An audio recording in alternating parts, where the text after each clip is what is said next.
Bonjour à toutes et à tous. Nous sommes aujourd'hui réunis dans le cadre de l'animation du réseau Alumni, où nous recevons le portrait du mois de février, Jian Karim, donc une ancienne alumni qui est aujourd'hui directrice financière de Flying Whales. Je propose qu'on commence par parler de votre projet, de l'appareil en lui-même. Donc comme on le voit, c'est un ballon dirigeable, vous êtes présent à l'exposition universelle. Finalement, ça nous renvoie à une image du début du siècle dernier. Donc je voulais savoir d'abord, en quoi ce projet est-il un projet d'avenir ? Bien, bonjour Pierre. Effectivement, nous chez Flying Whales, on est une société française. On développe un programme industriel aéronautique qui est ambitieux. Donc on développe une solution qu'on appelle le LCA 60T, le Large Capacity Airship, qui est donc un grand dirigeable rigide qui est capable de transporter jusqu'à 60 tonnes et de faire du point à un point, c'est-à-dire qu'il s'affranchit de toute infrastructure au sol. Donc dans ce sens, notre raison d'être, elle comporte un peu de finalités. Un désenclavement économique des territoires avec un déficit d'infrastructures. Et le deuxième point, c'est la réduction de l'empreinte environnementale du transport cargo. Donc ensuite, effectivement, vous avez raison, les dirigeables du siècle dernier avaient une capacité d'emport qui allait jusqu'à 90 tonnes, ils pouvaient traverser l'Atlantique. Donc de ce côté-là, on n'est pas novateur. Par contre, là, on apporte vraiment une solution novatrice, c'est que notre dirigeable, il permet justement de faire du point à point. Ça veut dire que il permet de charger et décharger 60 tonnes en vol stationnaire, donc sans nécessiter aucune infrastructure au sol. Les dimensions du dirigeable sont assez importantes, qui nous permettent donc une flexibilité au niveau de nos opérations, au niveau de nos applications. Et puis le fait qu'on s'affranchisse aussi d'infrastructures au sol et en embarquant aussi une chaîne de propulsion hybride qui est assez puissante, puisqu'on peut embarquer jusqu'à 4 MW, nous permet aussi de réduire l'empreinte environnementale du transport cargo.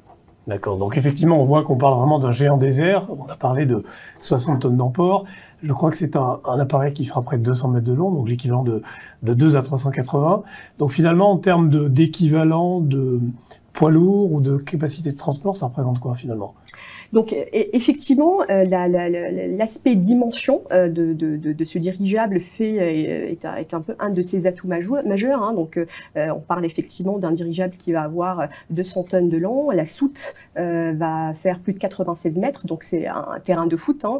Donc ça veut dire ça nous permet justement d'envisager un petit peu les différentes applications en termes de transport qu'il peut adresser, sachant que à l'origine, l'idée justement de Flying Whales, elle provient d'un besoin de l'ONF, donc l'Office national des forêts, qui avait de plus en plus du mal justement à aller optimiser la mobilisation de la ressource bois, alors que on fait partie, enfin notre forêt en France est une des plus larges en Europe, mais à cause justement de déficit d'infrastructures et du peu de retour d'investissement qu'il y a sur la construction de routes ou de pistes, on avait de plus en plus effectivement de mal à aller exploiter notre forêt là où elle est et à importer de ce fait la ressource bois. Donc, je crois qu'au-delà de ces applications, vous avez également des applications industrielles en réflexion. Exactement. Donc comme je disais, ça c'est l'application avec l'ONF effectivement qui est un de nos actionnaires également, est un peu à l'origine du projet. Par contre, au fur et à mesure qu'on a avancé dans le développement, on imagine justement toutes les applications possible que nous octroient les dimensions de l'appareil, et puis aussi la contrainte que finalement l'ONF nous a posée, qui est le fait qu'on ne peut pas atterrir, on peut pas charger, il faut charger et décharger en vol stationnaire. Et donc de ce fait, aujourd'hui, au-delà du bois effectivement qui est notre segment d'origine, on est en train de développer des applications avec des acteurs et nos clients sur plusieurs segments. Donc le segment de l'éolien, par exemple, on travaille avec les acteurs de premier plan de l'éolien pour les aider justement à transporter les pales et d'éolien et à éviter de se faire tous les convois exceptionnels par camion. Donc c'est un peu le segment où on est même moins cher que le camion dans ce segment-là. Le troisième segment, c'est le segment industriel, hein, donc au niveau notamment des chargements, par exemple, des chargements des containers. Donc ça, c'est quelque chose qu'on va voir notamment quand on est dans des régions comme la Guyane, par exemple, avec lesquelles on a un accord où il y a pas de port en eau profonde. Donc justement, avec notre solution, ça nous permet d'aller charger charger, décharger les conteneurs et les ramener justement jusqu'au client. Et puis il y a aussi tout le segment également au niveau de la construction. On peut aussi charger, décharger des pylônes électriques, sachant qu'un pylône c'est entre 40 et 50 tonnes. Donc effectivement, ça rentre dans nos dimensions et on peut charger sous élingue, donc pas dans la soute, mais sous élingue. Donc ça, c'est effectivement les applications industrielles. On a aussi, notre solution est très pertinente aussi pour adresser toute la partie humanitaire. Donc quand il n'y a pas d'infrastructure ou bien les infrastructures sont détruites, donc que ce soit dans le domaine de l'humanitaire de crise ou l'humanitaire récurrent. Et puis la dernière application qui est un peu notre bébé, je dirais qu'on est en train de développer avec un GEROP notamment, c'est l'application de l'hôpital mobile. Donc quand on regarde la dimension de la soute, finalement c'est un bâtiment de 2 étages qu'on peut mettre à l'intérieur. Donc justement on est en train de développer aujourd'hui cette solution d'hôpital mobile qui permettrait justement de faire bénéficier à des territoires ou à des villages qui n'ont pas les moyens de financer justement un capex d'hôpital ou à maintenir les équipements, de pouvoir bénéficier justement d'un hôpital pendant 15 jours qui peut être déposé par le dirigeable et ensuite aller sur d'autres villages. Non, mais effectivement, on voit bien avec les événements récents le type d'application que cela pourrait générer. Au lieu de déplacer les malades, finalement, c'est l'hôpital qui se déplacerait à eux. Exactement. Et c'est ça qui est intéressant avec votre projet. Alors peut-être maintenant sur votre parcours, sur ton parcours, puisqu'on se connaît quand même depuis un petit moment. On est tous les deux anciens élèves d'une école d'ingénieurs qui est le STP. On a également passé du temps ensemble chez EY où tu es resté pendant 6 ans. Donc est-ce que tu peux nous dire comment tu as rejoint le projet Flying Whales après ton parcours chez EY? Tout à fait. Donc effectivement, alors j'ai un diplôme d'ingénieur travaux publics, donc effectivement une école qu'on partage tous les deux. Donc j'ai rejoint EY en 2005, donc à l'issue de mon stage de fin d'études. J'ai apprécié en tout cas pendant dans EY un peu la richesse des missions qu'on effectue, donc dans des secteurs qui sont différents. J'ai pu faire de l'audit dans des groupes industriels, des groupes de construction, de l'ingénierie, de l'hôtellerie. J'ai fait aussi du conseil financier, de conseil dans le cadre de refonte de processus, de reporting. Donc c'est un peu cette richesse aussi de missions qui m'a beaucoup aidé par la suite dans mon parcours. Et aussi, je dirais, ce que je retiens également de mon parcours chez EY, c'est un peu cette culture d'excellence et de rigueur et de qualité que je considère un peu comme étant à la force de la marque EY quelque part et que j'ai beaucoup que j'applique un peu au quotidien aujourd'hui dans mon rôle de DAF. Donc en 2011 effectivement je quitte EY après 6 ans de carrière ici parce que j'avais tout simplement envie effectivement de continuer en tout cas ma carrière dans une entreprise et d'être un peu plus acteur d'un projet industriel et plus proche du business. Donc j'ai rejoint un groupe parapétrolier britannique, donc connu en 2011. J'y suis restée pendant 10 ans, où j'ai évolué donc dans différentes positions de direction financière, avec toujours une appétence un petit peu dans la structuration, le pilotage de projets de construction sur du long terme, internationaux, avec des enjeux effectivement de budget, de planning et donc des enjeux aussi de structuration financière qui sont importantes. Et puis donc en 2021, je suis contactée effectivement pour rejoindre, pour cette opportunité donc de rejoindre Flying Whales au poste de CFO. Après effectivement un parcours qui est plus dans un cabinet d'audit de grand renommée, dans un grand groupe avec des processus assez structurés, etc. J'ai voulu un peu tenter l'aventure et Flying Whales, donc qui est une start-up en plein développement. Oui, on est sur un projet entrepreneuriat au sein d'une start-up. Exactement. Et ce qui m'a vraiment séduit, en tout cas dans le projet Flying Whales, c'est le caractère innovant à tout point de vue, donc comme on l'a développé tout à l'heure, innovant sur la solution, innovant sur le marché, puisqu'aujourd'hui on crée un peu notre propre marché. Aujourd'hui on est en train de proposer à nos clients une nouvelle solution de transport qui leur permet de s'affranchir de toutes les contraintes de logistique, d'assemblage de leur côté, puisqu'on est justement capable de leur offrir une solution de transport qui fait du point à point. Et puis, une solution aussi qui répond à un besoin sociétal d'aujourd'hui. Aujourd'hui, justement, il est important pour nous, en tant qu'acteurs, en tout cas, de contribuer un petit peu dans la réduction de l'empreinte environnementale. Et donc, la solution Flyingwells est très pertinente dans ce fait-là.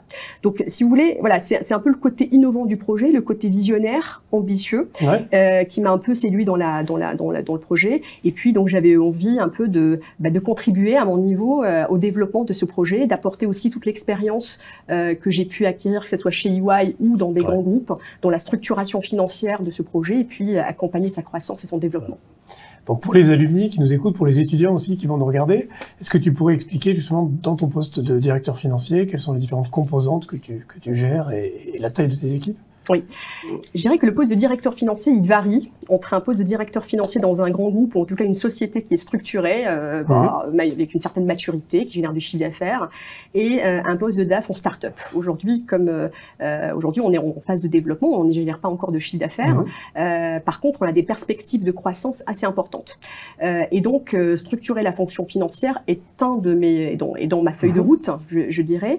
Donc aujourd'hui, j'ai une équipe financière qui est plutôt assez limitée en termes de nombre. On est 4 personnes, donc où on gère effectivement tout l'aspect un peu comptabilité, reporting, contrôle de gestion. Et mon rôle justement, c'est donc dans le cadre effectivement de la gestion un peu d'un projet aussi important, c'est de s'assurer un peu qu'au niveau en tout cas de la gestion du budget, que la gestion du planning, on a justement tous les outils qui nous permettent de monitorer la bonne réalisation de ce projet et qui nous permettent aussi de s'assurer que les ressources financières qu'on est en train justement de lever à travers les levées de fonds, les financements publics, sont optimisés en termes d'utilisation. Donc c'est un rôle un petit peu de controlling et de planification financière et d'accompagnement aussi de différents opérationnels au niveau ingénieur, au niveau industriel, en termes pour inculquer un peu cette discipline financière et cette rigueur financière au niveau en tout cas des investissements. Donc je dirais que c'est un peu toute cette partie controlling, contrôle de gestion. Cash management également, donc comptabilité effectivement, ça c'est l'aspect un petit peu, je dirais, basique. Et puis l'autre dimension qui est quand même aussi très importante dans mon rôle d'aujourd'hui, c'est accompagner la direction, donc Sébastien Bougon qui est donc le fondateur et le CEO, dans la campagne de levée de fonds, puisque vous l'aurez compris, on n'a pas encore de chiffre d'affaires, donc ça veut dire que le financement du projet aujourd'hui, il repose principalement sur l'apport en equity de nos actionnaires, donc en fonds propres de nos actionnaires, de nos investisseurs, et aussi par le dispositif un peu de financement public dont on bénéficie par exemple en France du fait de l'aide à l'innovation et au Québec également. Et donc ça c'est un travail qui est assez important, assez preneur, assez prenant aussi de temps et qui repose notamment sur la robustesse aussi de nos business plans et de nos projections financières. Et là, bien que vous soyez effectivement une start-up, on retrouve les codes du financement d'un projet aéronautique traditionnel dans un partenariat public-privé et des acteurs privés qui sont en risk-sharing avec vous. Tout à fait, tout à fait. Donc effectivement, aujourd'hui, Flyingwells, on développe 2 sociétés finalement. On développe Flyingwells Industries, qui est le manufactureur, donc la société qui est en train de développer le programme et qui va demain fabriquer les dirigeables. Et donc là, effectivement, il y a des sujets de revue un peu au niveau du controlling des budgets à long terme sur un projet aéronautique avec effectivement un financement qui est en equity aussi par l'apport de notre consortium d'industriels. Donc aujourd'hui, on a un consortium de l'ordre de 40 industriels de premier niveau, dont une grande partie étant risk sharing, donc ça veut dire qu'ils financent leur propre développement. Et on est en train aussi de créer l'opérateur de ces dirigeables, qui est donc Flyingwells Services, puisqu'aujourd'hui, il n'y a pas d'opérateur de dirigeables dans le monde, en tout cas pas d'opérateur de dirigeables de cette taille-là, donc au niveau charge lourde.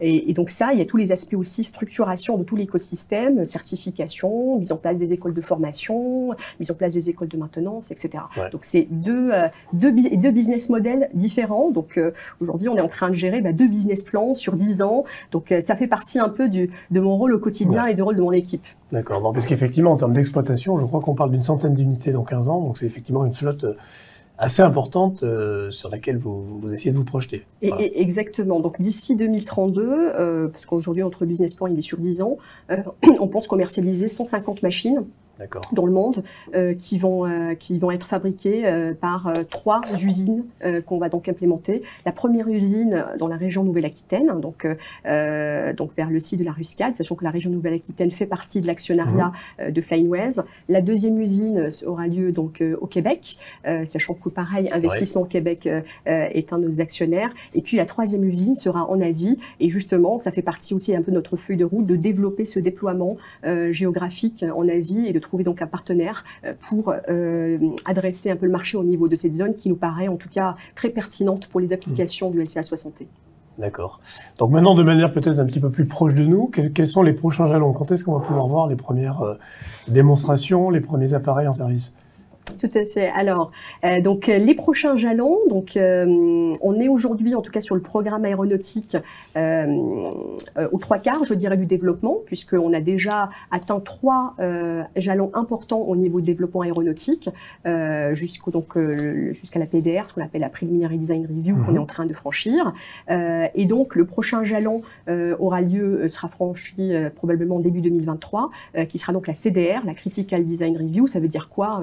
Ça veut dire qu'en gros, Flying-Wells et son consortium vont rendre un peu les plans qui vont partir à l'usine pour lancer la fabrication du dirigeable.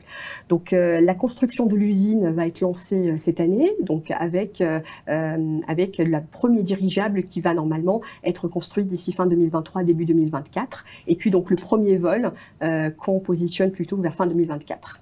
D'accord, effectivement. Donc ça va finalement arriver assez vite et il va falloir qu'on s'habitue à avoir du coup de nouveaux objets volants dans notre paysage.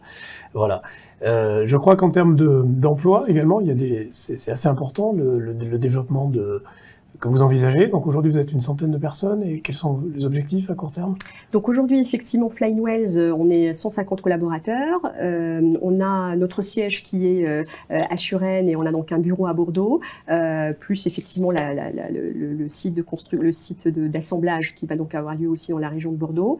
Donc à terme, en tout cas au niveau de Flying-Wells Industries, donc le constructeur, on parle d'une création d'emplois de l'ordre de 400 à 500 emplois.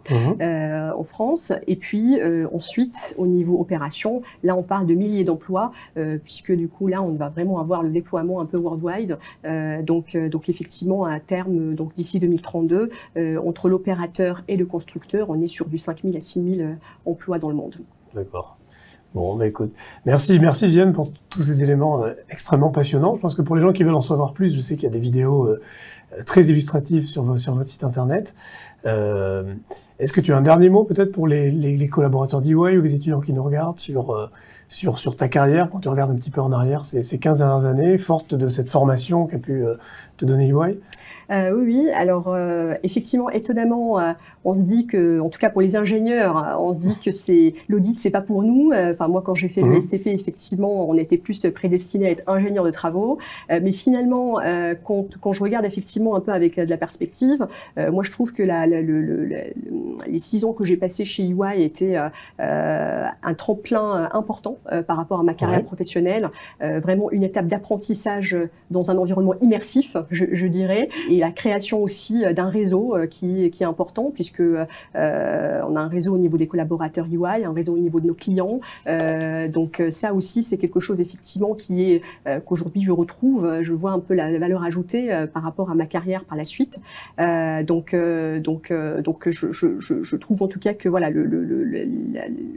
la carrière qu'EY propose à ses collaborateurs est assez enrichissante, avec un parcours très riche et très diversifié. Et aujourd'hui, EY justement nous accompagne. Enfin, moi aujourd'hui en tout cas, je fais justement confiance à EY dans les accompagnements qu'il peut nous faire, en tout cas au niveau de notre projet.